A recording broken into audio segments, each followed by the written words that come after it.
Hello दोस्तों, मैं हूं आपका दोस्त किशन मौर्य। स्वागत करता हूं मैं अपने चैनल दी मौर्याज ऑफिशियल पे। दोस्तों, मैं पुनः आपके सामने एक बार प्रस्तुत हुआ हूं आज का टॉपिक लेके। जो हमारा टॉपिक है पृथ्वी का वायुमंडल।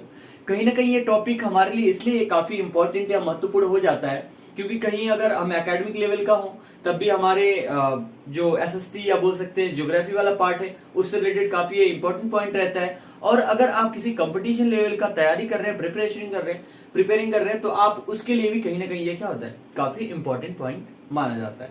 ठीक है, तो ये बहुत आसान सी शब्दों में मैं आपके समझाने की कोशिश करूंगा आज, इसलिए आपके सामने लेके प्रस्तुत हुआ हूं।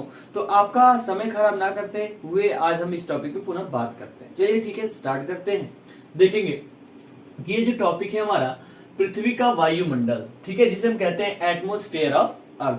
पहले हम देखेंगे कि आखिरकार वायुमंडल होता क्या है, एटमॉस्फेयर होता क्या है, उसे हम कहते हैं।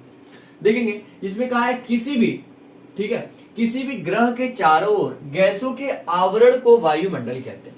किसी भी गैस के जो चारों ओर का क्या होता है, आवरण होता है, उसी को हम क्या कहते हैं, वायुमंडल कहते हैं। जो भी हमारे ग्रह हैं, ठीक है, प्लेनेट है, उसके प्लेनेट के जो भी आसपास के जो भी क्या है वायु है, वायु मतलब आवरण है जिससे वह कवर अप है, ढका हुआ है, उसी वायुमंडल को या सॉरी उसी आवरण को हम क्या कहते हैं, वायुमंडल कहते हैं। मतलब किसी भी ग्रह के चारों ओर जो गैसों के आवरण है, अनेक प्रकार के जो भी गैसेस विराजमान है, नाइट्रोजन ऑक्सीजन आर्गन और कार्बन डाइऑक्साइड और भी अन्य प्रकार के गैसेस हैं जो बहुत थोड़ी मात्रा में, अधिक मात्रा में पाए जाते हैं, उन सारे गैसों के आवरण को ही हम क्या कहेंगे, तो वायुमंडल कहते हैं। ठीक है, अब आगे देखेंगे पृथ्वी को जिस गैसीय आवरण ने ढका रखा है उसे पृथ्वी का वायुमंडल कहते हैं।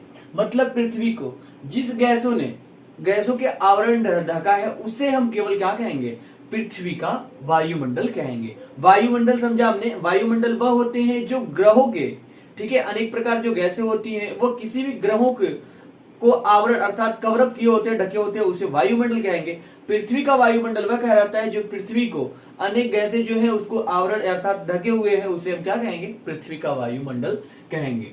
इसी वायुमंडल के कारण पृथ्वी पर जीवन क्या है, संभव है। जो वायुमंडल है, वायुमंडल की वजह से ही हमारे जो पृथ्वी पर अनेक प्रकार की जीव या प्रजातियां विराजमान है, उन सभी का जीवन क्या है, संभव है। अगर वायुमंडल नहीं होता तो इस पृथ्वी पे किसी भी प्रजाति या जाति का जीवन संभव नहीं होता।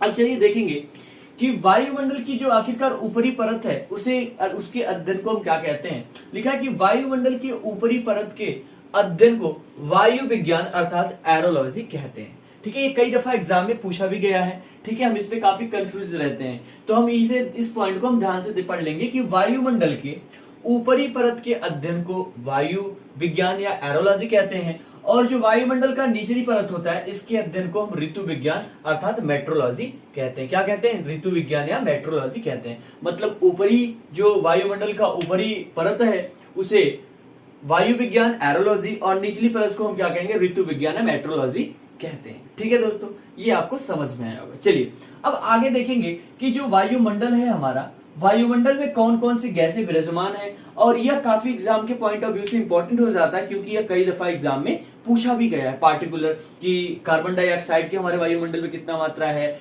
ऑक्सीजन का कितना मात्रा है। तो इस प्रकार से यह काफी याद रखना हमें इंपॉर्टेंट हो जाता है। ठीक है, चलिए देखेंगे जो पहला जो वायुमंडल में गैसेस पाई जाती है, नाइट्रोजन जो सबसे अधिक मात्रा में है, यह 7.8% है। ठीक है, कितना है, 7.8%। सेकंड है जो ऑक्सीजन, ये सेकंड नंबर का सबसे अधिक है जिसमें 20.95% यह हमारे वायुमंडल में ऑक्सीजन विद्यमान है। दूसरा है आर्गन गैस, जो ये क्या है, 0.93% यह हमारे वायुमंडल में विद्यमान है। और जो कार्बन डाइऑक्साइड है फोर्थ नंबर का, यह 0.03% हमारे वायुमंडल में उपस्थित है या विराजमान है। ठीक है, अब आगे देखेंगे अन्य जो गैसें हैं, ठीक है, वह 0.04% याद है। ठीक है, या देखो कहीं कहीं हमें देखने को मिल जाता है कि ये 21% भी कह देता है। ठीक है, तो यह भी अप्रोक्स में हम याद रखेंगे कि 20.95%, तो अप्रोक्स हम 21 इसे कह लेते हैं कि हमारे जो वायुमंडल है उसमें 21% क्या है, ऑक्सीजन की गैसें जो है उसकी मात्रा पाई जाती है। ठीक है, तो अधिक मात्रा में पूछा जो जाने वाला क्वेश्चन है एग्जाम में, वह काफी दफा पूछा गया कि वायुमंडल में कार्बन डाइऑक्साइड की जो गैसों की मात्रा है वह कितना है, तो हम याद रखेंगे 0.03%। ठीक है दोस्तों, अप्रोक्सीमेट में याद रख लेंगे, एक्यूरेट अगर पॉइंट नहीं याद होता है हमें तो अप्रोक्सीमेट लगभग याद कर लेंगे कि नाइट्रोजन 78 है और ऑक्सीजन 20 है और आर्गन 0.93% है। इस प्रकार से हम इसे आसानी से याद रख सकते हैं। ठीक है, चलिए अब आगे देखते हैं, इन गैसों के बारे में एक एक करके हम अध्ययन करने वाले हैं। आगे देखेंगे जो हमारा पहला था नाइट्रोजन गैस। ठीक है, पृथ्वी के वायुमंडल में इस गैस की प्रतिशत मात्रा सबसे अधिक होती है, जो मैं ऑलरेडी आपको यहाँ डिस्कस कर दिया हूं कि सबसे अधिक हमारे वायुमंडल में कौन सी गैसें पाई जाती है, क्वेश्चन पूछा जाएगा तो हम याद रखेंगे अधिक मात्रा में जो नाइट्रोजन है वह हमारे वायुमंडल में विद्यमान है। ठीक है, चलिए दूसरा पॉइंट क्या कहता है कि नाइट्रोजन रंगहीन, गंधहीन तथा स्वादहीन गैस है। मतलब जो नाइट्रोजन गैसेस है यह गंधहीन, मतलब इसमें कोई गंध नहीं होता है और इसका कोई रंग नहीं होता तथा स्वादहीन भी यह गैसें हैं। ठीक है, अगला पॉइंट है कि पेड़ पौधों के लिए प्रोटीन का सबसे बड़ा स्रोत है। ये क्वेश्चन अगर पूछ देता है कि पेड़ पौधों का सबसे बड़ा प्रोटीन का स्रोत कौन सा गैस है तो हम याद रखेंगे कौन सा, नाइट्रोजन याद रखेंगे। क्या है, पेड़ पौधों के लिए प्रोटीन का सबसे बड़ा स्रोत नाइट्रोजन है। अगला देखिए क्या है, नाइट्रोजन आग को तेजी से फैलने से रोकती है। नाइट्रोजन क्या करती है, आग को तेजी से फैलने से रोकती है। आगे जब हम ऑक्सीजन पढ़ेंगे तो ऑक्सीजन की उपस्थिति में आग लगती है, लेकिन नाइट्रोजन की क्या होती है, जब उपस्थिति होती है तो यह क्या करती है, आग को तेजी से फैलने से रोकती है। ठीक है, उसके बाद अगला पॉइंट है हमारा कि नाइट्रोजन वायुमंडलीय दाब का प्रमुख घटक है। ठीक है, जो वायुमंडलीय हमारा दाब है, प्रेशर है, उसका मुख्य घटक क्या है तो नाइट्रोजन है। ठीक है, अब अगला जो गैस है दोस्तों ऑक्सीजन, वह कि ऑक्सीजन जीवनदायिनी गैस कहलाती है। अर्थात हमें पता है कि अगर पृथ्वी पे ऑक्सीजन ना होता तो कोई भी जीवन संभव नहीं है, इसलिए इस गैस को, ऑक्सीजन को जीवनदायिनी गैस हम कहते हैं। ठीक है, अब अगला इसमें देखेंगे क्या है पॉइंट सॉरी, ऑक्सीजन आग जलने में सहायता करती है। ऑक्सीजन के अभाव में हम ईंधन नहीं जला सकते हैं, अतः यह ऊर्जा का मुख्य स्रोत है। जैसा कि हमने देखा कि जो नाइट्रोजन था वो आग को फैलने से रोकती है, लेकिन जो ऑक्सीजन है वह क्या करती है, आग को जलाने में सहायता प्रदान करती है। अगर ऑक्सीजन की अनुपस्थिति हो तो हम किसी भी प्रकार के ईंधन को आग नहीं लगा सकते हैं। तो इसलिए हम कह सकते हैं कि जो ऑक्सीजन है वो यह ऊर्जा का मुख्य क्या है, स्रोत है। ठीक है, अब अगला देखेंगे जो अगली गैस है आर्गन गैस। आर्गन गैस क्या है, वायुमंडल में तीसरे स्थान पर सर्वाधिक मात्रा में पाई जाने वाली गैस है।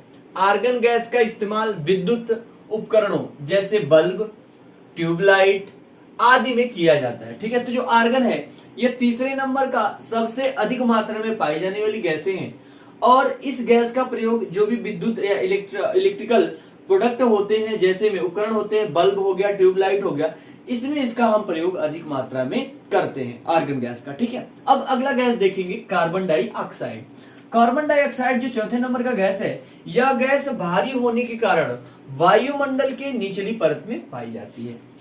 यह किसमें पाई जाती है तो वायुमंडल के निचली परत में यह गैस जो कार्बन डाइऑक्साइड है, ये इसका वजन अधिक होता है तो यह क्या पाई जाती है, वायुमंडल के निचले भाग में पाई जाती है, जिसमें हमने देखा था ऋतु विज्ञान का अध्ययन करते हैं। ठीक है, जिसे हमने देखा था क्या कहा था तो मेट्रोलॉजी कहा था, उसमें यह पाई जाती है कार्बन डाइऑक्साइड, क्योंकि यह इसका भारी होता है इसलिए यह नीचे पाई जाती है। अगर इसका पॉइंट जो है यह कि पेड़ पौधों के श्वसन की क्रिया में भी काम आती है। जो यह क्या है कार्बन डाइऑक्साइड, तो पेड़ पौधों की जो भी श्वसन की, रिस्पिरेशन की क्रियाएं हैं, एक्शन है, उसमें यह कार्य आती है। और नाइट्रोजन हमने देखा तो वह क्या है, प्रोटीन अधिक मात्रा में प्रोड्यूस करती है। प्रोटीन का मुख्य स्रोत पौधों में क्या है तो नाइट्रोजन होता है, वो हमने देखा था। अगला देखिए कार्बन डाइऑक्साइड गैस हरित गृह प्रभाव या ग्रीन हाउस इफेक्ट के लिए सबसे अधिक रिस्पॉन्सिबल या जिम्मेदार गैस है। तो पूछ देता है कभी कभी कि जो ग्रीन हाउस इफेक्ट है, ठीक है, उसके लिए अधिक मात्रा में कौन से गैस क्या है तो जिम्मेदार है, तो हम याद रखेंगे कार्बन डाइऑक्साइड। ठीक है, चलिए अब अगला देखेंगे हाइड्रोजन गैस। जो हाइड्रोजन गैस है बच्चों, ये क्या है कि वायुमंडल की सबसे हल्की गैस। पूछ देता है कभी कभी एग्जाम में कि वायुमंडल की सबसे हल्की गैस क्या है, तो हम याद रखेंगे हाइड्रोजन गैस। ठीक है, हाइड्रोजन गैस जलने पर सर्वाधिक या अत्यधिक ऊर्जा देती है, इसलिए इसे भविष्य का ईंधन भी कहा जाता है। तो कभी कभी एग्जाम में हमसे पूछ लेता है कि भविष्य के ईंधन के रूप में किस गैस को हम जानते हैं, तो हम याद रखेंगे हाइड्रोजन गैस को भविष्य के ईंधन के नाम से भी हम जानते हैं। ठीक है, चलिए इसके बाद अगला देखेंगे हम ये वायुमंडल की जो संरचना है। ठीक है, इसमें जो लेयर होती है या बोल सकते हैं मंडल होते हैं, टोटल मंडल कितने होते हैं तो हम याद रखेंगे टोटल जो मंडल होते हैं इसमें 5 होते हैं। ठीक है, तो जो हमारा ग्रह है पृथ्वी, पृथ्वी से कौन कौन से ग्रह कैसे पृथ्वी से ऊपर कौन कौन से लेयर किस परत में है, या बोल सकते हैं कौन सी लेयर पहले परत है, उसके बाद कौन सी परत, उसके बाद कैसे, तो उसके अकॉर्डिंग हम बात करेंगे। ठीक है दोस्तों, तो देखेंगे जो पहला लेयर है वह है क्षोभ मंडल, जिसे हम बोलते हैं ट्रोपोस्फेयर के नाम से जानते हैं। दूसरा है समताप, जिसे हम बोलते हैं स्ट्रेटोस्फेयर। ठीक है, एंड तीसरा है मध्यमंडल, ये हम याद रखेंगे, बीच में पड़ता है, इसे मध्यमंडल बोलते हैं मेसोस्फेयर। ठीक है, तीसरा है आयनमंडल, जिसे बोलते हैं आयनोस्फेयर, एंड पांचवा है वायुमंडल, जिसे बोलते हैं एक्सोस्फेयर। ठीक है, तो ये 5 परतें होती हैं हमारी। ठीक है, अब देखेंगे कि जो पृथ्वी के अकॉर्डिंग है वह सबसे पहले कौन सी परत पड़ती है, उसकी ऊंचाई कितनी है, और उसमें क्या क्या जो परिवर्तन आते हैं या क्या क्या उसमें क्रियाएं होती है, ये सारी चीजें देखेंगे हम अगले स्लाइड में। तो केवल यहाँ पे ये देख लेते हैं कि पृथ्वी से सबसे कम दूरी पे कौन सी परत है, उसके बाद कौन सी दूरी परत है, इस अकॉर्डिंग देख लेते हैं। देखेंगे ये हमारी पृथ्वी है, तो पृथ्वी से जो सबसे पहले ऊपर बोल सकते हैं परत पड़ती है वो होती है क्षोभ मंडल, जिसे हम ट्रोपोस्फेयर जानते हैं। दूसरी नंबर का है समताप, ठीक है, जिसे हमने बोला स्ट्रेटोस्फेयर, एंड तीसरे नंबर का है मध्यमंडल, ये बीच में है इसीलिए हम याद रखेंगे मेसोस्फेयर, और चौथे नंबर का है जिसे आयनोस्फेयर कहते हैं, आयनोमंडल कहते हैं, और पांचवें नंबर का है जो वायुमंडल। ठीक है, तो अब इसके बारे में एक एक करके क्षोभ मंडल क्या है, इसमें क्या क्या क्रियाएं होती हैं, इसके बारे में अब अगले हम स्लाइड में बात करेंगे। क्षोभ मंडल के बारे में देखेंगे। ठीक है बच्चों, तो देखेंगे जो क्षोभ मंडल है, क्षोभ मंडल वायुमंडल की सबसे निचली परत है, और क्षोभ मंडल की ऊंचाई सतह से लगभग 18 किलोमीटर तक होती है। तो देखेंगे जो क्षोभ मंडल है ये हमारा, ठीक है, तो यह क्षोभ मंडल कहलाता है। क्षोभ मंडल जो क्या है, पृथ्वी से सबसे बोल सकते हैं ऊपरी और सबसे पृथ्वी से सबसे पास वाली क्या है, क्षोभ मंडल, ये पहली जो परत होती है। ठीक है, ये पृथ्वी से जो होती है इसकी ऊंचाई ये इक्वेटर से, विषुवत रेखा से 18 किलोमीटर तक पाई जाती है। ठीक है, 18 किलोमीटर तक कौन सा मंडल होता है, तो क्षोभ मंडल पाया जाता है। अब देखेंगे सारी मौसमी गतिविधियां क्षोभ मंडल में ही होती है, जैसे बिजली का कड़कना, बादल का बनना आदि, एवं वर्षा, इंद्रधनुष आदि का बनना। तो इसमें देखेंगे जो क्या होता है, इंद्रधनुष बनता है यह क्षोभ मंडल में ही बनता है, बारिश होना, बादल का बनना, बिजली का कड़कना, ये सारी जो भी गतिविधियां होती हैं वो टोटल क्षोभ मंडल में ही होती है। अर्थात बोल सकते हैं कि हम 18 किलोमीटर के अंदर ही क्या होती है, ये सारी गतिविधियां हमें देखने को मिलती है। ठीक है, और देखेंगे कि क्षोभ मंडल में प्रति 165 मीटर की ऊंचाई पर ऊपर जाने पर 1 डिग्री सेल्सियस तापमान में गिरावट होती है। जैसे मान लीजिए हम यहां से क्या करेंगे, क्षोभ मंडल में जैसे प्रति 165 मीटर हम अगर ऊपर जाते हैं तो 1 डिग्री सेल्सियस का क्या होगा, तापमान में गिरावट हमें देखने को मिलेगा। जैसे ही हम 165 मीटर ऊपर जाएंगे तो 1 डिग्री सेल्सियस टेम्परेचर हमारा गिरावट देखने को मिलेगा। ठीक है दोस्तों, तो हम इतना याद रखेंगे, काफी दफा ये एग्जाम में पूछा गया है कि क्षोभ मंडल में कौन कौन सी घटनाएं होती हैं, तो हम याद रखेंगे क्षोभ मंडल में इंद्रधनुष का बनना, बिजली का कड़कना, बादल का बनना, और बोल सकते हैं आंधी, वर्षा, ये सारी प्रक्रियाएं या गतिविधियां किसमें होती है, क्षोभ मंडल में ही होती है। और यह भी हम याद रखेंगे कि प्रति 165 मीटर की ऊंचाई पर ऊपर जाने पे क्षोभ मंडल में जाते हैं हम, तो क्या होता है 1 डिग्री टेम्परेचर में हमें गिरावट देखने को मिलता है। और कभी कभी पूछ देता है दोस्तों कि संवहन मंडल किसे कहते हैं, तो यह भी याद रखेंगे कि क्षोभ मंडल को ही हम क्या कहते हैं, संवहन मंडल कहते हैं। सॉरी, इसे ही हम संवहन मंडल के नाम से भी जानते हैं दोस्तों। तो क्षोभ मंडल पूछेगा या संवहन मंडल पूछेगा तो हम दोनों याद रखेंगे कि क्षोभ मंडल या संवहन मंडल हम क्या कहते हैं, क्षोभ मंडल को ही कहते हैं। यह पृथ्वी से 18 किलोमीटर तक क्या होती है, दूरी पे पाई जाती है। ठीक है दोस्तों, इतना हम याद रखेंगे। अब चलिए देखेंगे आगे कि जो देखे एक पॉइंट छूट गया कि ये जो ध्रुवों पर होता है क्षोभ मंडल की ऊंचाई 8 किलोमीटर तथा विषुवत रेखा पर 18 किलोमीटर। तो ये देखिए, ये जो पोल होता है ना, ये जो है साउथ पोल हमारा है, सॉरी नॉर्थ पोल है, और नीचे वाला साउथ पोल, जो भी होगा नीचे साउथ पोल। ठीक है, तो इस पोल से जो इसकी ऊंचाई होगी दोस्तों, ये 8 किलोमीटर की होगी। कितने किलोमीटर की, 8 किलोमीटर की उसकी ऊंचाई होगी। और यहां से जब हम विषुवत रेखा से इसे लेते हैं तो यह जो ऊंचाई होती है 18 किलोमीटर हमें देखने को मिलती है। तो अभी याद रखेंगे कि विषुवत रेखा से जो क्षोभ मंडल की ऊंचाई होती है 8 किलोमीटर होती है।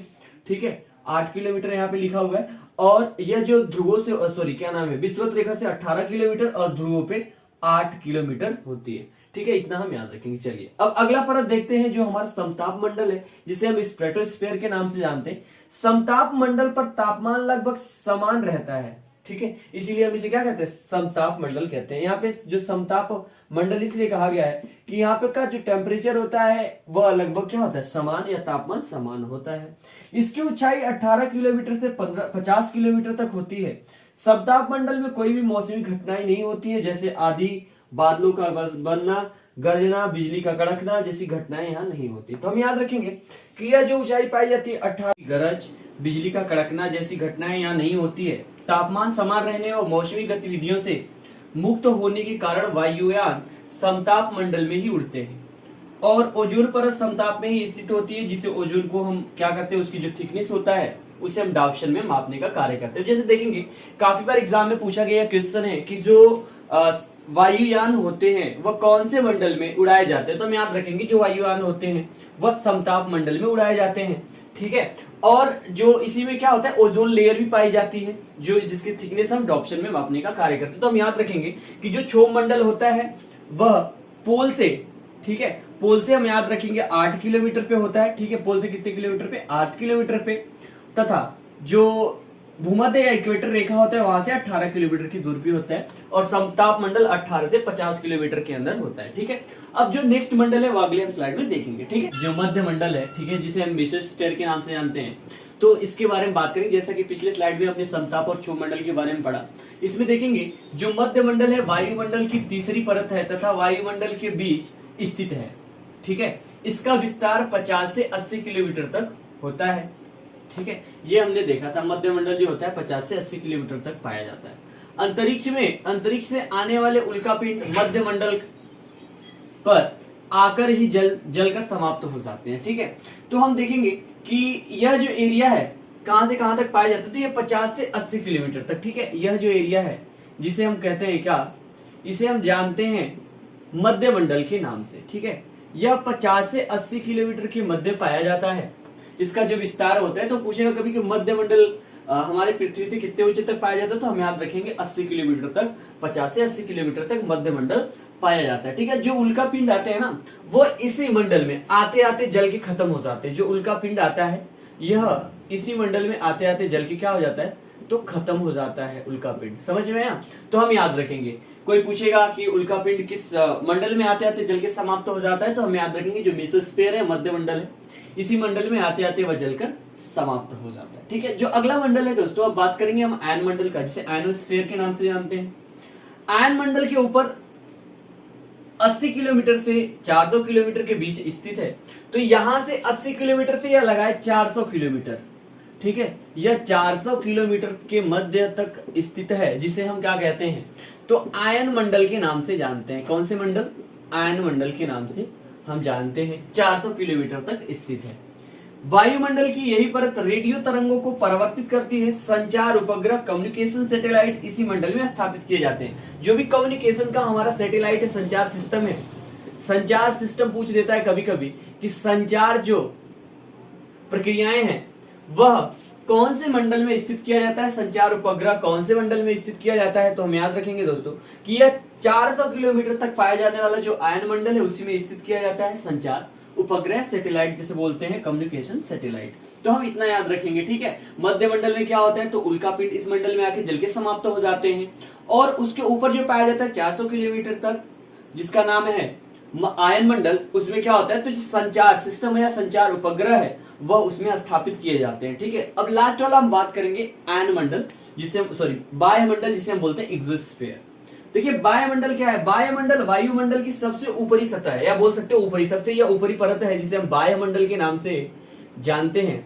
ठीक है, इसमें क्या होता है कि कोई ऊपरी सीमा निर्धारित नहीं है। वायुमंडल में हाइड्रोजन तथा हीलियम गैसों की अधिकता पाई जाती है। तो इसमें क्या पाया जाता है, हाइड्रोजन तथा हीलियम अधिक मात्रा में पाया जाता है, इसकी अधिकता, और इसकी कोई सीमा नहीं है। ठीक है, ये बोल सकते हैं इसकी कोई सीमा नहीं है कि इतने किलोमीटर से इतने किलोमीटर तक पाया जाता है जो वायुमंडल है। लेकिन एक चीज याद रखेंगे, कभी कभी एग्जाम में पूछ देता है कि हाइड्रोजन और हीलियम की मात्रा या हीलियम गैसों की मात्रा या हाइड्रोजन हीलियम गैस कौन सी परत में अधिक मात्रा में पाए जाते हैं, तो हम याद रखेंगे वायुमंडल में अधिक मात्रा में पाए जाते हैं। ठीक है दोस्तों, देखेंगे पहले आप एक बार रिकैप कर लेते हैं, रिकॉल कर लेते हैं। देखेंगे कि जो अर्थ से क्षोभ मंडल की ऊंचाई है वह कितना है, तो पोल पे 8 किलोमीटर तक पाया जाता है, और इक्वेटर से 18 किलोमीटर ऊंचा तक पाया जाता है क्षोभ मंडल, जिसे हम संवहन मंडल के नाम से जानते हैं। ठीक है, इसमें